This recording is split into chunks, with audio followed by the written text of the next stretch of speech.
નમસ્કાર વિદ્યાર્થી મિત્રો, શાસ્ત્રી હાઈસ્કૂલ અને શ્રી બીબી પટેલ ઉચ્ચતર માધ્યમિક શાળા કુકરવાડા આપનું હાર્દિક સ્વાગત કરે છે. મિત્રો, આજે આપણે ધોરણ 9 ગણિતમાં પ્રકરણ નંબર 5 યુક્લિડની ભૂમિતિનો પરિચય એનો અભ્યાસ કરીશું. મિત્રો, ભૂમિતિને અંગ્રેજીમાં જીઓમેટ્રી કહે છે. જીઓમેટ્રી શબ્દ બે ગ્રીક શબ્દના સંયોજનથી બનેલો છે. જીઓ અને મેટ્રિન. જીઓનો અર્થ પૃથ્વી અને મેટ્રિનનો અર્થ માપ થાય. આમ જમીનના માપનની જરૂરિયાતમાંથી ભૂમિતિનો ઉદ્ભવ થયો છે. ઇજિપ્ત, બેબીલોનિયા, ચીન, ભારત, ગ્રીસ, ઇન્કાઝ જેવી તે સમયની સંસ્કૃતિના લોકોને પડતી કેટલીક વ્યવહારિક સમસ્યાઓનો સામનો કરવા માટે ભૂમિતિના વિકાસની જરૂરિયાત ઊભી થઈ. ઉદાહરણ તરીકે, જ્યારે નાઇલ નદી છલકાતી હતી ત્યારે આસપાસના ક્ષેત્રના જમીન માલિકોની ખેતરની સાથે જોડાયેલ સરહદોનો નાશ થઈ જતો હતો. આવી પૂર હોનારત પછી સરહદોને પુનઃ પ્રસ્થાપિત કરવામાં આવતી હતી. આ હેતુ માટે ઇજિપ્તના નાગરિકોએ ક્ષેત્રફળના ગણતરી માટેના સરળ નિયમો તેમજ સરળ રચના કરવા માટે ભૌમિતિક તકનીક વિકસાવી. તે ધાન્ય ભંડારના ઘનફળની ગણતરી તથા પિરામિડના આડછેદ માટે તેમજ નેર અને પિરામિડના બાંધકામ માટે પણ ભૂમિતિના જ્ઞાનનો ઉપયોગ કરતા હતા. તે કપાયેલ પિરામિડના ઘનફળની ગણતરી શોધવા માટે ઉચિત સૂત્રો પણ જાણતા હતા. તમે જાણો છો કે પિરામિડ ઘન આકૃતિ છે. તેનો પાયો ત્રિકોણ, ચોરસ કે અન્ય બહુકોણ હોય છે અને તેની બાજુની સપાટીઓ ઉપરના એક બિંદુ પર ત્રિકોણો બનાવે છે, જે તમે આ બાજુના ચિત્રમાં જોઈ શકો છો. ભારતીય ઉપખંડમાં હડપ્પા અને મોહેંજો-દરો વગેરેના ખોદકામ વખતે એ જાણવા મળ્યું કે સિંધુ ખીણની સંસ્કૃતિ અંદાજે ઈસવીસન પૂર્વે 3000માં ભૂમિતિનો વ્યાપક ઉપયોગ જોવા મળ્યો હતો. તે ઉચ્ચ પ્રકારનો સંગઠિત સમાજ હતો. શહેરો યોજનાબદ્ધ અને સુવ્યવસ્થિત હતા. શહેરો ઉત્તમ રીતે વિકસિત હતા અને ખૂબ સારી રીતે નિર્માણ પામ્યા હતા. ઉદાહરણ તરીકે, રસ્તાઓ એકબીજાને સમાંતર અને ગટર વ્યવસ્થા ભૂગર્ભમાં હતી. મકાનના ઓરડાઓ જુદા જુદા આકારના હતા. તે બતાવે છે કે નગરજનો માપન અને વ્યવહારિક અંકગણિતમાં કુશળ હતા. બાંધકામમાં ઉપયોગમાં લેવાતી ઈંટો ભઠ્ઠામાં પકવવામાં આવતી હતી અને તેની લંબાઈ, પહોળાઈ અને જાડાઈનો ગુણોત્તર 4:2:1 હતો. પ્રાચીન ભારતમાં શુલ્બાસૂત્ર એ ભૌમિતિક રચનાઓ માટેનો મહત્વપૂર્ણ ગ્રંથ હતો. વૈદિક કાળમાં ભૂમિતિનો ઉદ્ભવ પૂજા માટેની જરૂરી વિવિધ પ્રકારની વિધિઓ અને અગ્નિકુંડોના નિર્માણ કાર્યથી થયો હતો. પવિત્ર અગ્નિને વધુ પ્રભાવશાળી બનાવવા માટે તેના સ્થાન, આકાર અને ક્ષેત્રફળની બાબતમાં સ્પષ્ટ રીતે નક્કી થયેલ આદેશો થતું હતું. ગૃહસ્થ કર્મકાંડ માટે ચોરસ અને વર્તુળાકાર વેદીઓનો ઉપયોગ થતો હતો. જાહેર પૂજા સ્થળો માટે લંબચોરસ, ત્રિકોણ અને સમલંબના સંયોજનથી બનતા આકારના પ્રયોગ જરૂરી હતા. શ્રીયંત્ર એ અંદરો અંદર ગૂંથાયેલા 9 સમદ્વી બાજુ ત્રિકોણનું સંયોજન છે. આ ત્રિકોણ એવી ચોક્કસ રીતે ગોઠવાયેલા છે કે તેમાંથી 43 ઉપત્રિકોણો બને છે. જો કે વેદીઓને બનાવવા માટે શુદ્ધ ભૌમિતિક પદ્ધતિનો ઉપયોગ થયો હતો, છતાં પણ તેની પાછળના સિદ્ધાંતોની ચર્ચા કરવામાં આવેલ નથી. ગણિતશાસ્ત્રી થેલ્સને ભૂમિતિનો પ્રણેતા ગણવામાં આવે છે. સૌ પ્રથમ ભૂમિતિ શબ્દનો પ્રયોગ તેમણે કર્યો હતો. થેલ્સના ખ્યાતનામ વિદ્યાર્થી પાયથાગોરસ અને તેના સાથીદારોએ ભૌમિતિક બાબતો શોધી હતી. આર્યભટ્ટ, બ્રહ્મગુપ્ત, ભાસ્કરાચાર્ય વગેરે ભારતના જાણીતા ગણિત શાસ્ત્રીઓ હતા.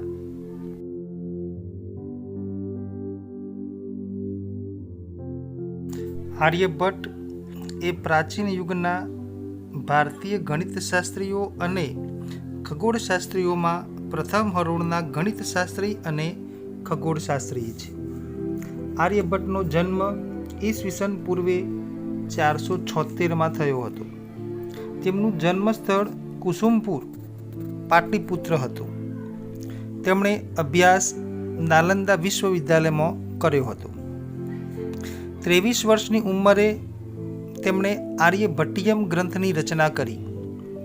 પૃથ્વી ગોળ છે અને તે પોતાની ધરીની આસપાસ ફરે છે, આથી જ દિવસ રાત થાય છે એવું સૌ પ્રથમ અનુમાન કરનાર આર્યભટ્ટ હતા. બધા જ ગ્રહણો પૃથ્વી અને ચંદ્રના પડછાયાથી થાય છે એવું સૌ પ્રથમ અનુમાન કરનાર આર્યભટ્ટ હતા. તેમણે સૌ પ્રથમ પાઈની 3.1416 સુધીની ચોક્કસ કિંમત આપી. ત્રિકોણમિતિમાં જ્યા એટલે કે સાઇન અને કોટિજ્યા એટલે કે કોસાઇન અંગેના કોઠા તૈયાર કરીને તેમણે સૌ પ્રથમ વખત રજૂ કરેલા. ax - by = c પ્રકારના સમીકરણના ઉકેલની રીત પણ તેમણે જ પ્રથમ વખત આપી હતી. ગણિતની અનેક બાબતો જેવી કે ભૂમિતિ, વર્ગમૂળ, ઘનમૂળ ઉપરાંત ખગોળશાસ્ત્રની ગણતરી અને અવકાશ ક્ષેત્રની નોંધો તેમણે આપી છે. હિન્દુ પંચાંગ તૈયાર કરવામાં આર્યભટ્ટનો ગ્રંથ ઉપયોગમાં લેવાય છે. તેમના અમૂલ્ય પ્રદાન માટે ભારતના પ્રથમ અવકાશી ઉપગ્રહને આર્યભટ્ટ એવું નામાભિધાન કરીને તેમણે અંજલિ આપી છે. શૂન્ય સાથે ગણતરી કરવાના નિયમો આપવામાં બ્રહ્મગુપ્ત પ્રથમ હતા. તેમના દ્વારા રચેલા ગ્રંથો સંસ્કૃતમાં શ્લોક રૂપે છે, જે ભારતીય ગણિતની પ્રચલિત પ્રથા હતી. તેમના ગ્રંથોમાં કોઈ સાબિતી આપેલ નથી, એટલે તેના પરિણામો કેવી રીતે મળ્યા તે હજુ જાણી શકાયું નથી. ઈસવીસન 628માં 30 વર્ષની વયે તેમણે બ્રહ્મ સ્ફુટ સિદ્ધાંતની રચના કરી હોવાનું મનાય છે, જે બ્રહ્મયજ્ઞશાળાના સિદ્ધાંતોની સુધારેલી આવૃત્તિ મનાય છે. વિદ્વાનો માને છે કે તેમણે તેમની આવૃત્તિમાં પોતાની મૌલિકતા ઉમેરી હતી અને ઘણી નવી સામગ્રીનો સમાવેશ કર્યો હતો. આ પુસ્તક 24 પ્રકરણો અને 1008 છંદોનો સમાવેશ કરે છે. ખગોળશાસ્ત્રની સાથે તે ગણિત, બીજગણિત, ભૂમિતિ, ત્રિકોણમિતિ અને અલ્ગોરિધમના વિષયોનો પણ સમાવેશ કરે છે, જે બ્રહ્મગુપ્તની મૌલિકતાનો સમાવેશ કરે છે. બ્રહ્મગુપ્ત પાછળથી ઉજ્જૈનમાં સ્થાયી થયા હતા, જે ખગોળશાસ્ત્રના અભ્યાસનું મુખ્ય કેન્દ્ર હતું. 67 વર્ષની વયે તેમણે બીજો અત્યંત જાણીતો ગ્રંથ ખંડ અખંડ્યકા લખ્યો હતો, જે ભારતીય ખગોળશાસ્ત્રના અભ્યાસો માટેનો વ્યવહારુ ગ્રંથ છે. ભાસ્કરાચાર્ય પ્રાચીન ભારતના એક મહાન ગણિતજ્ઞ અને જ્યોતિષ હતા. તેમના દ્વારા રચવામાં આવેલો મુખ્ય ગ્રંથ સિદ્ધાંત શિરોમણી છે, જેમાં લીલાવતી, બીજગણિત, ગ્રહગણિત અને ગોલાધ્યાય નામના 4 ભાગો છે. આ ચારેય ભાગ ક્રમશઃ અંકગણિત, બીજગણિત, ગ્રહો સંબંધિત ગતિ તથા ગોલ સંબંધિત છે. આધુનિક યુગમાં પૃથ્વીની ગુરુત્વાકર્ષણ શક્તિની શોધ કરવાનું શ્રેય ન્યૂટનને આપવામાં આવે છે, પણ ગુરુત્વાકર્ષણનું રહસ્ય ન્યૂટનના જન્મની કેટલીય સદીઓ પહેલાં ભાસ્કરાચાર્યે ઉજાગર કર્યું હતું.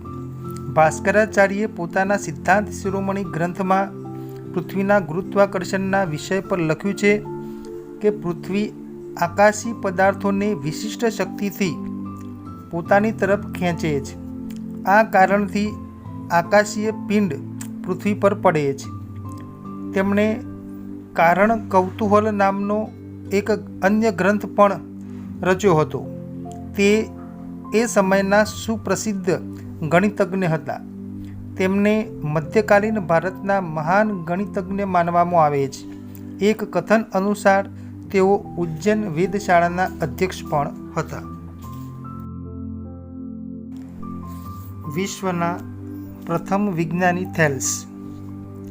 થેલ્સનો જન્મ ઈસવીસન પૂર્વે 624માં પ્રાચીન ગ્રીસના મિલેરસ નગરમાં થયો હતો. હાલના તુર્કીમાં આવેલું આ નગર તે સમયે સૌથી સમૃદ્ધ શહેર હતું. તે જમાનામાં ઇજિપ્ત અને બેબીલોનમાં ભૂમિતિનો વિકાસ થયો હતો. થેલ્સનો પરિવાર વેપારી હતો, એટલે તેણે પણ યુવાન વયે વેપાર શરૂ કરેલો. વેપારી તરીકે તેણે ઇજિપ્તનો પ્રવાસ કરેલો. તે ખૂબ ધન કમાયેલો. પોતાના વતન પરત આવીને તેને વેપાર છોડીને અભ્યાસ શરૂ કર્યો. તે સમયે નાઇલ નદીના સમૃદ્ધ પાણીને કારણે ઇજિપ્ત સમૃદ્ધ હતું. લોકો નાઇલ નદીમાં આવતા પૂરને દેવનો આશીર્વાદ માનતા અને વધુને વધુ પાણી આવે તે માટે પ્રાર્થનાઓ કરતા. થેલ્સે નાઇલમાં પાણીની સપાટી વધવાનું ભૌગોલિક કારણ શોધી કાઢ્યું અને તે દેવનો આશીર્વાદ નથી તેમ જાહેર કર્યું. આવી હિંમત દર્શાવી વિજ્ઞાનીનો પાયો નાખ્યો. તેણે વૈજ્ઞાનિક ખેતી શરૂ કરી. અન્ય ખેડૂતો કરતાં તેને વધુ કમાણી થતી જોઈને લોકો તેને અનુસરવા લાગ્યા. થેલ્સ વિશે એક વાત પ્રચલિત છે. તે એકવાર પગપાળા જઈ રહ્યો હતો. ચાલતા ચાલતા તેનો પગ ખાડામાં પડ્યો અને તે ગબડી પડ્યો. રસ્તાની બાજુમાં બેઠેલ એક વૃદ્ધાએ તેણે કહ્યું કે થેલ્સ, તારા પગ નીચે શું છે તે જ તને દેખાતું નથી. આ વાક્ય થેલ્સની પ્રેરણા બની ગયું.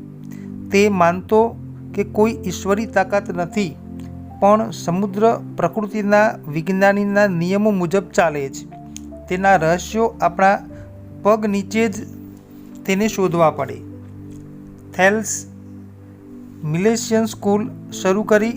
કહેવાય છે કે પાયથાગોરસ અને આર્કિમિડીઝ પણ તે સ્કૂલમાં ભણેલા. 76 વર્ષની ઉંમરે થેલ્સનું અવસાન થયેલું.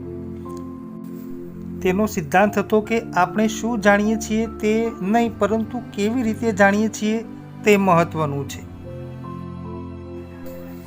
ગ્રીસમાં આવેલા સેમોસ ટાપુ પર ઈસવીસન પૂર્વે 582માં પાયથાગોરસનો જન્મ એક ધનિક પિતાને ત્યાં થયો હતો. એ કાળે ત્યાં વસતા સર્વોત્તમ ગુરુઓ પાસે એ ભણવા બેઠો હતો. તરવરિયા યુવાનને આટલાથી જ સંતોષ ન થયો, એટલે વધુ જ્ઞાન પ્રાપ્તિ માટે એ બેબીલોન ગયો. બેબીલોનથી તે હિન્દ પણ આવ્યો હતો. સંપૂર્ણ ચિત્ત શાંતિ આપતા ભગવાન બુદ્ધના ઉપદેશને તેણે ભારતમાં ગ્રહણ કર્યો અને વિજ્ઞાન અને તત્વજ્ઞાનમાં ઊંડું અવગાહન કર્યું. મિસરમાં ભૂમિતિ શીખી ફરીથી તે ગ્રીસ પહોંચ્યો. ત્યારે તેની ઉંમર 53 વર્ષની હતી. તે વેળાએ તે શાંત, ગંભીર અને બુઝુર્ગ માનવી બની ચૂક્યો હતો. કહેવાય છે કે પાયથાગોરસે સ્થાપેલા સિદ્ધાંતને જેટલી પ્રસિદ્ધિ સાંપડી છે તેટલી ગણિત કે અન્ય કોઈપણ મૌલિક સિદ્ધાંતોના સ્થાપકને ભાગ્યે જ મળી હશે. કાટખૂણ ત્રિકોણના કર્ણ પર આવેલ ચોરસનું ક્ષેત્રફળ અન્ય બે બાજુઓ પરના ચોરસોના ક્ષેત્રફળ બરોબર થાય એવા ભૂમિતિના વિખ્યાત પ્રમેયના શોધક તરીકે પ્રખ્યાતિ પામેલ પાયથાગોરસનો આ સિદ્ધાંત સમગ્ર ઉદ્યોગ વિદ્યાના આધારરૂપ બન્યો છે.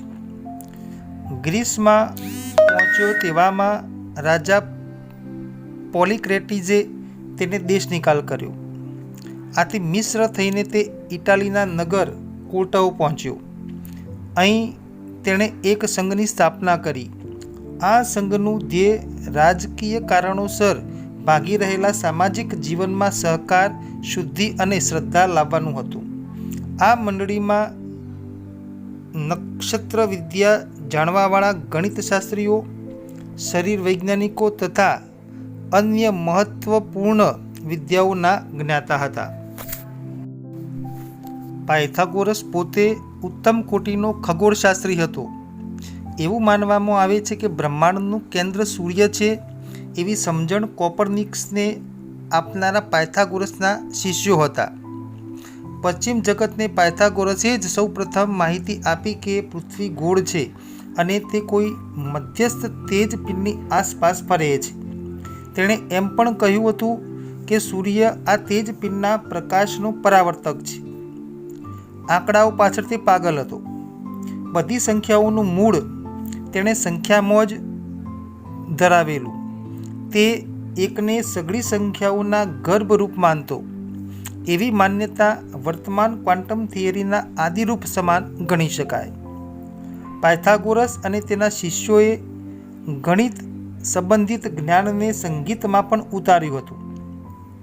પાયથાગોરસે ખોળી કાઢ્યું કે તંતુવાદ્યના તારની લંબાઈના પ્રમાણ પર એના ધ્વનિની તીવ્રતાનો આધાર રહ્યો છે.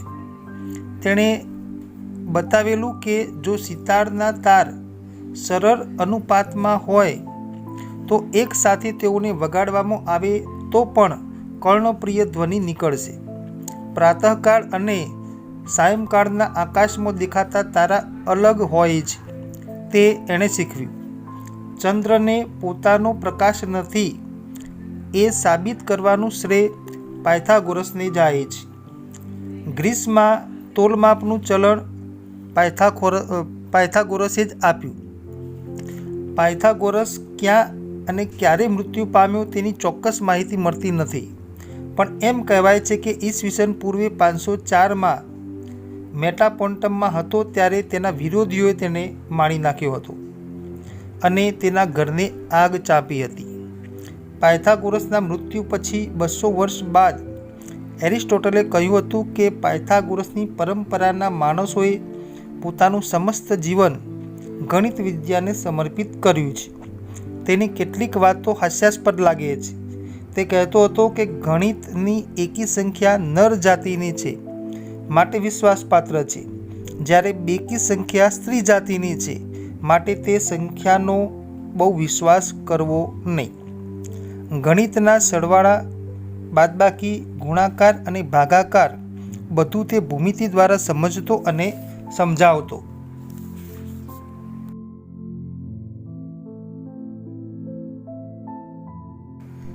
યુક્લિડ ઇજિપ્તમાં એલેક્ઝાન્ડ્રિયાની શાળામાં ગણિતના શિક્ષક હતા. તેમણે પૂર્વધારણાઓ અને અગાઉ સિદ્ધ કરેલા પરિણામોને આધારે તાર્કિક સાબિતીઓ આપી ભૂમિતિનો વિકાસ કર્યો. યુક્લિડે તે સમય સુધી જાણીતા ગણિતના બધા જ જ્ઞાનને એકત્ર કર્યું અને એલિમેન્ટ્સ નામના તેમના પ્રસિદ્ધ ગ્રંથના રૂપમાં તેણે વ્યવસ્થિત કર્યું. તેમણે એલિમેન્ટ્સને 13 પ્રકરણોમાં વિભાજિત કર્યું. તેમાંથી પ્રત્યેકને પુસ્તક માનવામાં આવે છે. આ પુસ્તકો સમગ્ર વિશ્વના ભૂમિતિ સંબંધિત સમજણને આવનારી પેઢીઓ સુધી પ્રભાવિત કરશે. ઘન પદાર્થથી બિંદુઓ એટલે કે ઘન પદાર્થ, સમતલ, રેખાઓ, બિંદુ સુધીના 3 ચરણનો વિચાર કરો. પ્રત્યેક ચરણમાં આપણે એક વિસ્તરણથી વંચિત થઈએ છીએ. તેને આપણે પરિમાણ પણ કહીએ છીએ. ઘનથી બિંદુ સુધી ક્રમશઃ આગળ વધતા પરિમાણ ઘટતું જાય છે. ઘન પદાર્થને 3 પરિમાણ હોય છે: લંબાઈ, પહોળાઈ અને ઊંચાઈ. પૃષ્ઠ એટલે કે સપાટીને 2 પરિમાણ હોય છે: લંબાઈ અને પહોળાઈ. રેખાને 1 પરિમાણ હોય છે, માત્ર લંબાઈ. બિંદુને કોઈ પરિમાણ હોતું નથી, એટલે કે બિંદુને 0 પરિમાણ હોય છે. યુક્લિડે તેના પ્રથમ પ્રકરણમાં 23 વ્યાખ્યાઓ આપેલી, જેમાંથી કેટલીક નીચે દર્શાવી છે. નંબર 1, બિંદુને કોઈ ભાગ નથી. નંબર 2, રેખા એ પહોળાઈ વગરની લંબાઈ છે. 3, રેખાના અંતમાં બિંદુઓ હોય છે. 4, જે પોતાના પર બિંદુઓની સાથે સમાન રીતે રહેલી હોય એવી રેખા એક સીધી રેખા છે. 5. પૃષ્ઠની માત્ર લંબાઈ અને પહોળાઈ હોય છે. 6. પૃષ્ઠની ધાર રેખાઓ હોય છે. 7. જે સપાટી પોતાના પરની સીધી રેખાઓની સાથે એક સમાન રીતે રહેલ હોય તેવી સપાટી એ સમતલ છે. યુક્લિડે નોંધેલા સ્વયંસિદ્ધ સત્યો નીચે પ્રમાણે વર્ણવી શકાય. 1. એક વસ્તુને સમાન હોય તેવી વસ્તુઓ એકબીજીને સમાન થાય. 2. સરખામાં સરખું ઉમેરીએ તો સરવાળા સરખા રહે. 3. સરખામાંથી સરખા બાદ કરીએ તો બાદબાકી એટલે કે શેષ ફળ સરખી રહે. 4. એકબીજા પર બંધ બેસતી આવતી વસ્તુઓ એકબીજીને સરખી રહે. 5. આખું તેના ભાગ કરતાં મોટું હોય છે. 6. સરખી વસ્તુઓના બમણા એકબીજાને સમાન હોય છે. 7. એક જ વસ્તુઓના અડધા એકબીજાને સમાન થાય. યુક્લિડની 5 પૂર્વધારણાઓ નીચે પ્રમાણે છે. પૂર્વધારણા 1. એક બિંદુમાંથી બીજા બિંદુમાં થઈને પસાર થતી એક સીધી રેખા દોરી શકાય. પૂર્વધારણા 5.1. આપેલા બે ભિન્ન બિંદુઓમાંથી પસાર થતી અનન્ય રેખા હોય છે. પૂર્વધારણા 2. શાંત રેખાને અનંત સુધી લંબાવી શકાય છે. અહીં યુક્લિડ રેખાખંડ માટે શાંત રેખા શબ્દ પ્રયોજતા હતા. પૂર્વધારણા 3. કોઈપણ બિંદુને કેન્દ્ર લઈ તથા કોઈપણ લંબાઈની ત્રિજ્યા લઈ વર્તુળ રચી શકાય. પૂર્વધારણા 4. બધા જ કાટખૂણા એકબીજા સાથે સરખા થાય. પૂર્વધારણા 5. જો બે રેખાઓને કોઈ ત્રીજી રેખા છેદે અને આ રેખાની એક જ બાજુ તરફના બે અંતઃકોણોનો સરવાળો બે કાટખૂણાના સરવાળા કરતાં ઓછો હોય તો પ્રથમ બે રેખાઓને આ ખૂણાઓ તરફ અનંત સુધી લંબાવતા તેઓ એકબીજાને છેદે છે.